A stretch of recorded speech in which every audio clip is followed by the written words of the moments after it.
Junita Anggraini. Di sini saya menganalisis PT Kalbe Farma. Yang pertama kita akan membahas profitabilitas rasio. Profitability ratio berguna untuk mengukur kemampuan perusahaan menghasilkan laba dari aset dan modal sendiri. Yang pertama ada gross profit margin, di mana ini didapat dari gross profit dibagi penjualan dikali 100%, sehingga menghasilkan 39%. Interpretasinya, margin laba kotor sebesar 39% menunjukkan bahwa perusahaan memperoleh laba kotor sebesar 39% dari total penjualan yang dilakukan. Dengan kata lain, perusahaan memiliki efisiensi yang cukup baik dalam mengelola biaya produksi maupun biaya langsung dibandingkan dengan pendapatannya, karena hampir 40% dari pendapatan tersebut tetap sebagai laba kotor sebelum biaya lainnya.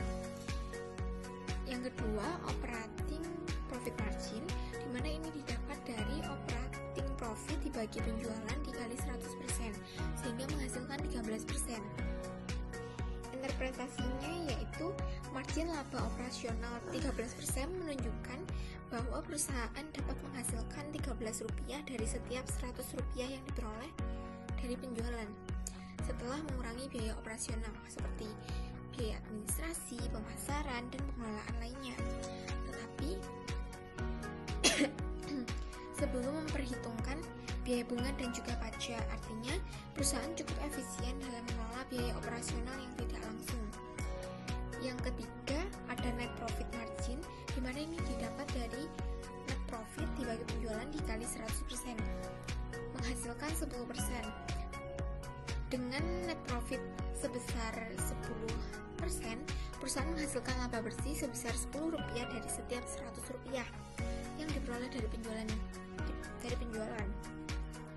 Hal ini menunjukkan bahwa perusahaan cukup efisien dalam mengelola semua biaya dan beban, baik biaya operasional, bunga, maupun pajak, untuk menghasilkan keuntungan yang dapat dibawa ke bawah garis atau net profit. Yang keempat, ROA atau Return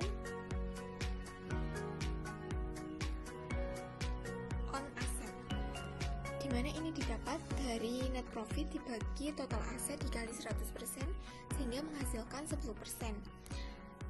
ROA sebesar 10% berarti perusahaan menghasilkan laba bersih sebesar Rp10 untuk setiap Rp100 aset yang dimiliki. Ini menunjukkan bahwa perusahaan cukup efektif dalam memanfaatkan aset yang dimilikinya untuk menghasilkan keuntungan. Dalam hal ini, meskipun total aset perusahaan cukup besar, mereka mampu menghasilkan laba yang signifikan dari aset tersebut.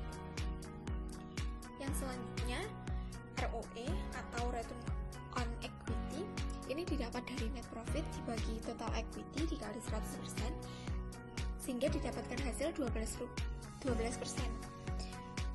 Return on Equity sebesar 12% menunjukkan bahwa perusahaan dapat menghasilkan Rp12 dari setiap Rp100 ekuitas yang diinvestasikan oleh pemegang saham. Hal ini menunjukkan bahwa perusahaan memiliki kemampuan yang baik untuk memberikan keuntungan kepada pemegang saham dan menggunakan modal ekuitas secara efektif. Dengan return on equity yang sehat ini, perusahaan mampu menarik minat investor. Yang selanjutnya ada ROS atau Return on Sales. Ini didapatkan dari EBITDA dibagi penjualan dikali 100%, sehingga menghasilkan 16%. Ada PT Kalbe Farma. Return on sales sebesar 16% berarti perusahaan menghasilkan Rp16 dari setiap Rp100 pendapatan yang dihasilkan